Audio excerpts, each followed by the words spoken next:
Hi everyone, welcome and welcome back to Ready Set Action. We are ready for the new season. Looking forward to sharing a lot of knowledge with you. My name is Christina Whitmer. I'm a business owner and marketing veteran. And hi, I'm Deb Horowitz. I am a talent leader and business owner as well. Awesome. We are here to guide business leaders with actionable tactics and immediate, ideas for business growth, things that can be used instantly. Our guest here is Joe Reddix. He is the president and CEO of the Reddix Group.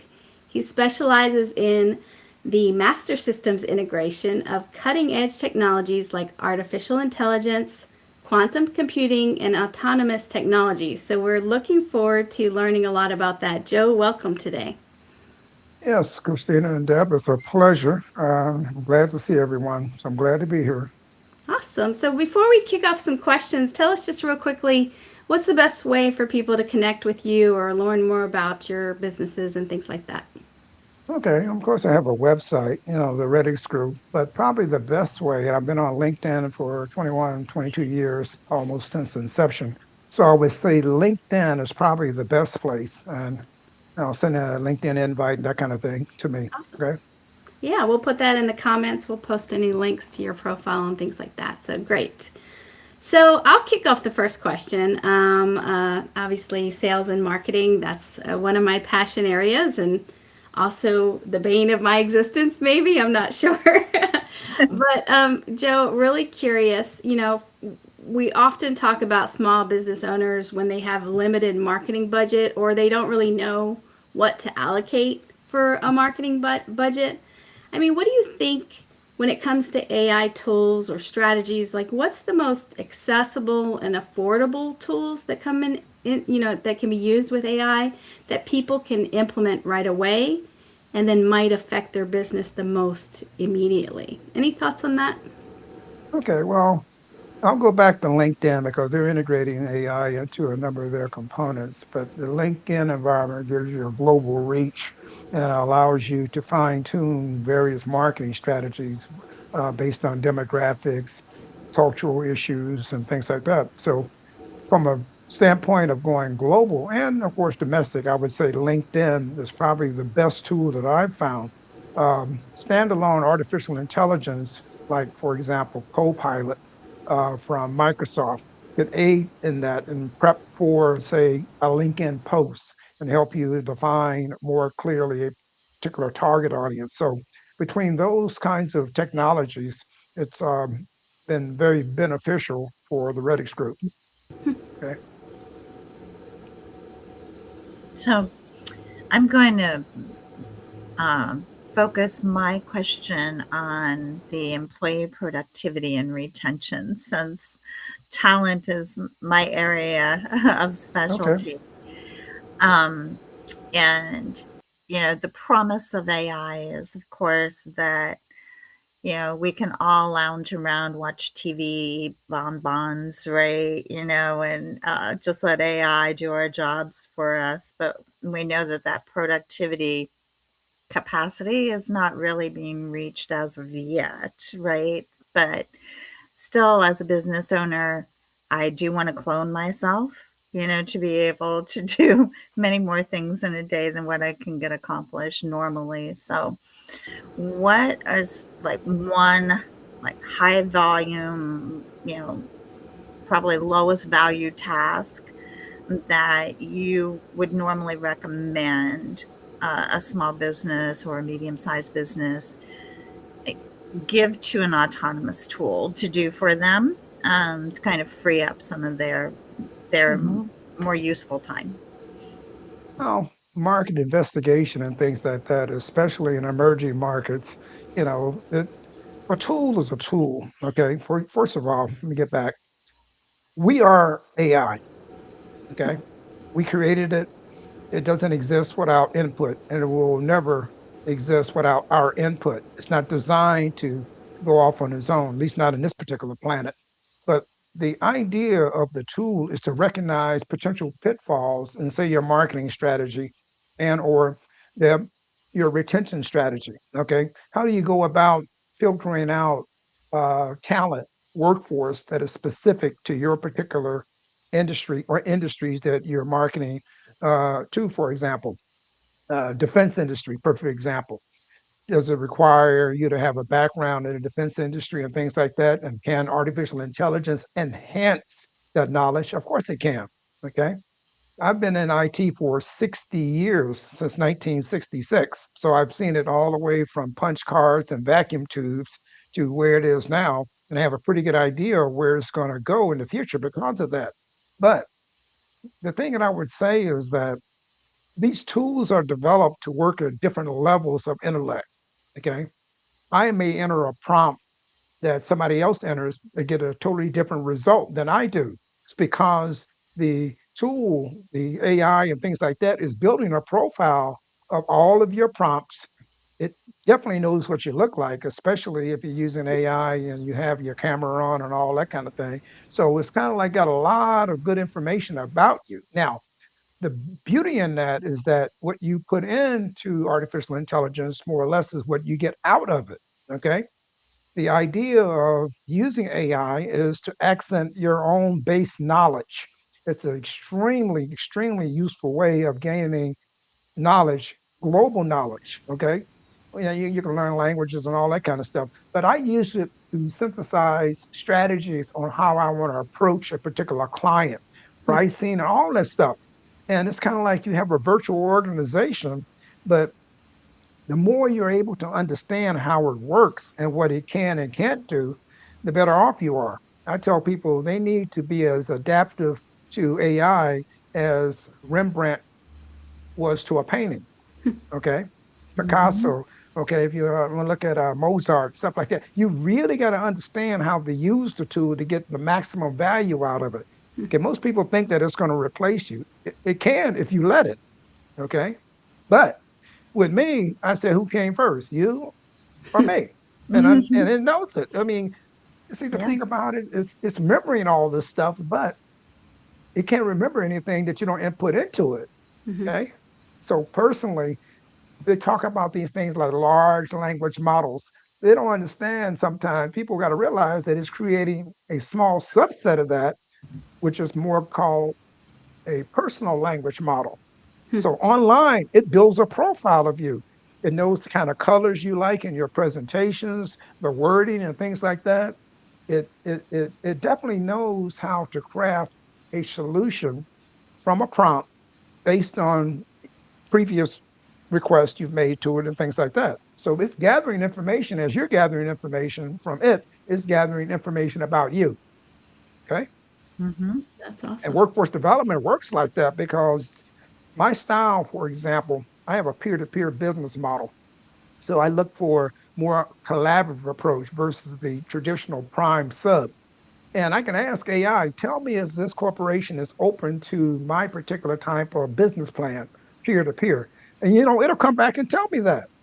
See, those are the kind of things that you have to pick up that phone or fly to Dallas or, the one-on-one, you know what I Mhm. mean? You got to do a whole lot of stuff that may not necessarily be as cost effective for a small business to do. You can use the tool to do the walking for you, just like in the yellow pages in the old commercial, Yeah. that kind of thing. Yeah. Okay. That's awesome. It's letting your fingers do the walking in a whole Right. new way, right? Well, except you let the AI do the walking, but anyway, same That's concept. right. I have a follow up to that. Something you said got me curious. What are your thoughts on, as it gets to know you and there is a sense that I see that it wants to make you happy and it wants to be, say that your ideas are great. Like, how do you keep it from, not being like brutally honest with you? Like, how do you encourage direct correction and honesty from AI so that it's not just always trying to sugarcoat or not tell you like when something's could be really wrong. Does that Hmm. sound like a real thing? Yeah, of course it is. But let me tell you how you get around that because I said earlier, it may come back with a different answer for the same prompt. Mm-hmm. They're coming from a different person. So the way you do that is you build part of your intellectual strategy, thinking strategy into your prompts. It figures that out. It figures what level you want to play at, what level you want to work at. and I talk very technical to it because, for example, I indicated one of my first prompts I ever entered in AI is that, this is how this is going to go down. You're going to help me build a better you. And I put that into a prompt, Mm-hmm. Yeah. and after it finished digitally laughing, it came back and said, okay, see, the thing is, it's just like playing a piano. You hit the wrong note, you're going to get the wrong sound. So Mm-hmm. what I try to do is understand how it layers the information, how it gathers the information, how you can move toward moving away from just tell me what you think I want to hear to you tell me what I've asked you, as a question. In other words, you drop the feeling standpoint and all that. You don't tell it to be brutally honest with you because it can do that.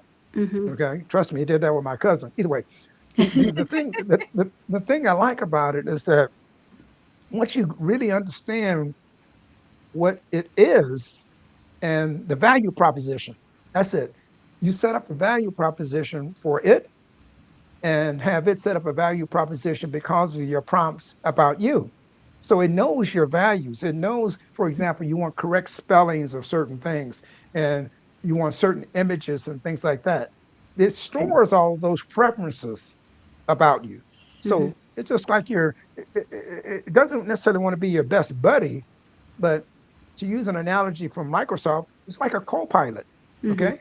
Mm-hmm. I'm here to do certain things that you've given me to do, that kind of thing. You've given me to do, not that I've determined on my own. So, in Right. other words, what you're trying to do so it doesn't give you the warm and fuzzy all the time is that you're honest with it and Mm-hmm. you tell it certain things like, I asked to give me an outstanding, uh, create an outstanding LinkedIn post based on the following information, that kind of Mm-hmm. thing. Right. So it interprets that information because that's what you wanted to do. Now, if it comes back with too rosy, like, oh, you're this and that, and you're next to the Pope or whatever, all that kind of stuff, Mm-hmm. you know that it's moved off into other areas. So you bring it back down to earth and said, okay, be a little bit more finer with that.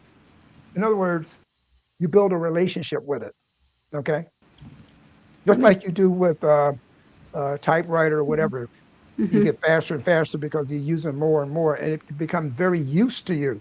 Mm-hmm. That's what you do. You build here's who I really am kind of thing with it. Yeah. And years later, it knows it. It Yeah. really understands the flavor that you want to, how you want to communicate with it. Okay. Yeah. Sounds like that feedback is critical. If that makes sense. Yes, Yeah. yes, yes. Joe, you had mentioned that you it gets to know the level that of the level of information, how you prompt it, right? Yeah. um, and so, what I've personally been trying to do is change up how I prompt, right? Mm-hmm. Really experiment with that, Mm-hmm. and um, I I'd like to get your input on like really asking it, what am I missing, right? What should I be asking you in order Mm-hmm. to get this outcome, right? Is Mm-hmm. that something that you encourage business owners to not be afraid to do that? Because, yeah, you hear a lot about, well, Mm-hmm. everybody's treating an LLM like, like a Google search, right? Because Mm-hmm. that's what we're most familiar with. Mm-hmm. And so therefore we're not getting the full value out of it, Mm-hmm. right? Because it can Mm-hmm. deliver so much more Oh, okay. if you know Mm-hmm. how to prompt. So Mm-hmm. can you speak to that a little bit? Well, historical references and stuff like that helps the tool, the AI and stuff like that, build a more solid persona, okay, of you. So some of the ways to do it is visual. AI works very visually, just like the human. Okay. So you submit things not just in text, you may submit things in visual. Okay. And it looks at the visual and says, oh, you're happy, you're sad, and all that stuff. It's learning how to do that. Can somebody tell me facial recognition? You know where I'm going with this. Okay. So part of that is the same thing like a human. You treat it like I wouldn't call it an infant. It's kind of like lower level of a teenager. But the beauty is that it's inquisitive. Okay. So if you're inquisitive with it, it'll come back and be inquisitive with you to learn more. Okay, that's what it wants to do. That's its job. Its job is to aggregate information, and then that information from other sources it aggregates together because it, like I said, is from a computer standpoint, it digitizes that information. So once you digitize it, then you could do simulations and things like that, and what ifs digitally. That's kind of like how you do it. Not trying to be real technical, but that's basically what it's doing. Okay, see, and then the beauty in it is that as it's figuring out more and more about you, it'll ask you questions. Well, Joe, would you like to see this, and this? Or if you want a return on investment strategy, do you want it in an infographic? That is when it starts figuring out about you. Hmm. Because I'm very visual with it. I said, give me a graphic about the Artemis 2 um, flight, for example.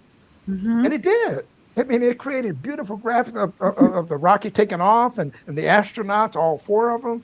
It was just outstanding. I couldn't pay for that even if I had the money. But the Yeah. beauty is it knew because it visually saw Hmm. from previous inputs and things like that, kind of Mm-hmm. like where you want to go with things, especially when you're dealing with other humans. Hmm. Okay, Right. that Right. kind of thing. Now, something more solid, like tell me about the best bicycle. It'll ask you a question about, okay, you want a mountain bike, you want to, trail, all this kind of stuff. So it breaks it down to it gets to an area where you both agree that this is what you really want. So AI is a technology that really is an agreement mode. Okay. Hmm. Now, good question. Can it lie to you? Of course it can, but it wouldn't be a lie. It would be that there's lack of information fed into it. Hmm. Then you got to go back, and some people call it hallucination and all that kind of stuff. Mm-hmm. But the thing is, the more you do that in a particular fashion, I submit images. I said, draw me a contract based on this image and based on what I want to do here, here, here, and here. And here's how I want the product to look. Hmm. See? Now, normally you would have a committee, say 6, 7 people, or whatever on your team. Well, it has millions to add to that because it's pulling that same kind of information instead of from 6 or 7 people from millions of people. Yeah. See? Mm-hmm. That's why those data centers are so big. They have to store all that information to be able to do that. Hopefully, they have that answer to the question, but that's kind of like how it works. Yeah. Awesome. Thank you. I have just a little, I know you do a lot with systems integration and you have some experience in that space. So when we talk to business owners or people launching new products and things like that, like love to hear about early mistakes that you've seen people or companies make when they're looking at integrating tech or integrating systems Oh, and things like that. Any comments you've seen like helpful things to how to know if you're about to make some costly mistakes? yeah, that's a good question. That's a real good question. Okay. Mistakes usually are things that have been coded and stored as exactly that, and more or less toward a risk factor kind of thing. You equate the mistakes to a risk and a risk to a cost and all that kind of stuff. So those are the kind of things that small businesses, could ask the question, have you seen this happen before? Or, you know, if you know more about this corporation, can it integrate into the business methodology that we have? See, and then it knows like master systems integration, it knows all of the stuff about master systems integration from the Reddix group. But then you ask that question, can our architectural strategy or infrastructure strategy work with this particular other organization or person? And it'll come back and tell you that. It's like this person right here tends to move toward this focus, say more of the intellectual workforce development, but at a higher level kind of thing. Okay. It it's doing pattern matching. How can I say this? It's taking ideas from a lot of different areas and it's synthesizing it based on every word you say. And that's important. So small businesses, when they really want to fine tune the results of the tool and things like that, you have to fine tune what you really want to ask it. Okay, you can't be nebulous. You got to bring it down to earth and say, I want um, a definite, sustainable answer for this particular question, and that's how you tell it. Mm-hmm. Okay, Mm-hmm. but see, it's just like you use certain words. Like I tell it, give me an excellent profile of Joe Reddix. See, or give me an outstanding profile of this particular strategy for going after business at the Department of War, that kind of thing.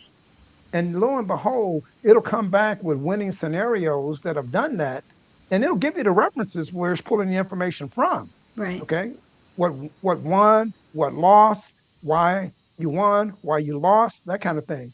And it does it because that information is part of its aggregation strategy, and so many different organizations and individuals are putting information into it. It's capable of going in and looking at all that simultaneously. Okay, now how do you build something that doesn't exist? It's like I'm doing. This is where it gets real creative. This is where your creative mind, from a marketing perspective, your style, marketing is very stylistic. And how do you build that into the tool to be stylistic for what you want? If that makes sense. Okay. Style is very important to AI. Yeah. It doesn't seem like it, but you got all that information and you're asking it to make a decision. So it's picking, okay, well, what kind of style should I report back, and how Hmm. should I word it, and all that kind of stuff. And how should I fabricate, a solution that is sustainable.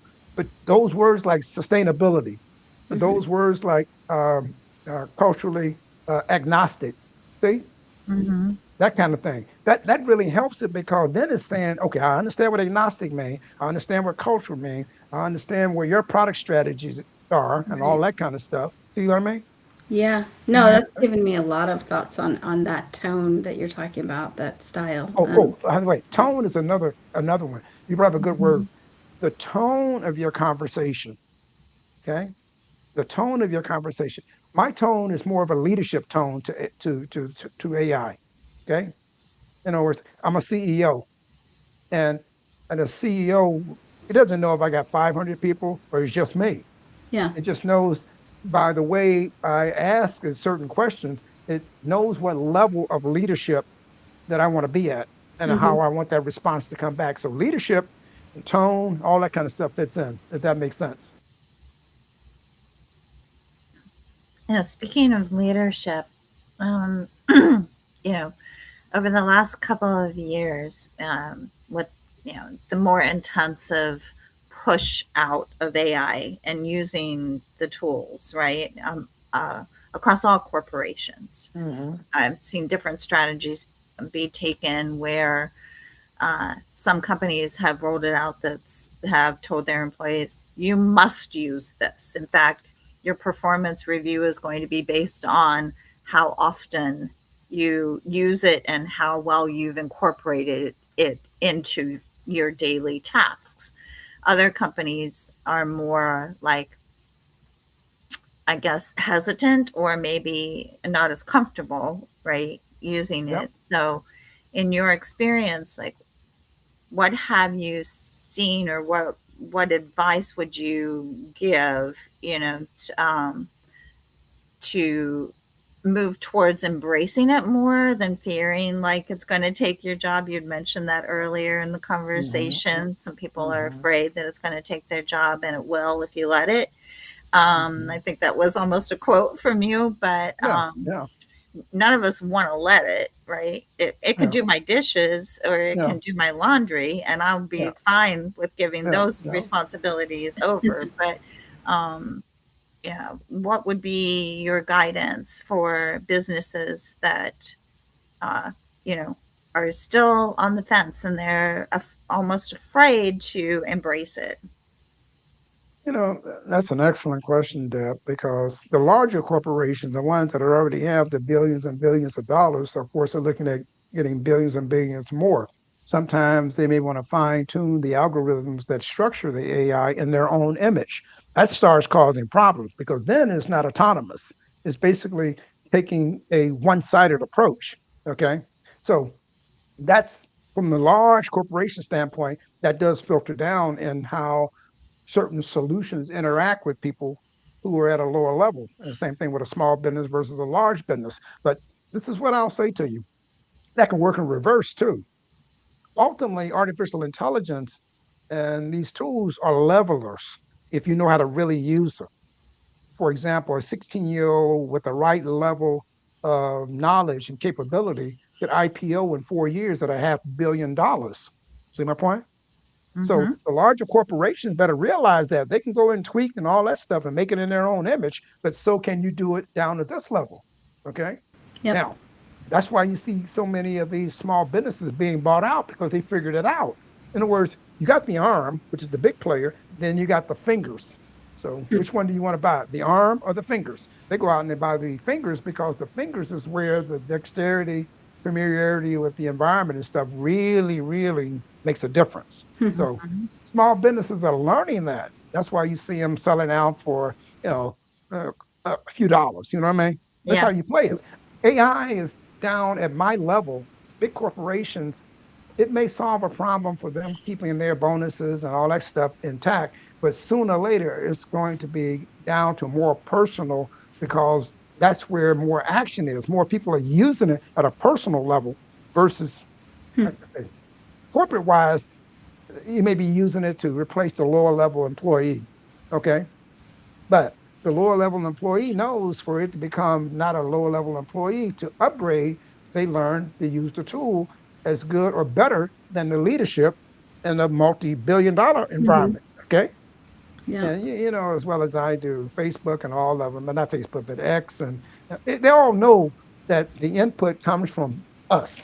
Mm-hmm. Okay. Mm-hmm. Even if it's self-generated, it will never be as creative or have as much passion as we do. See? Right.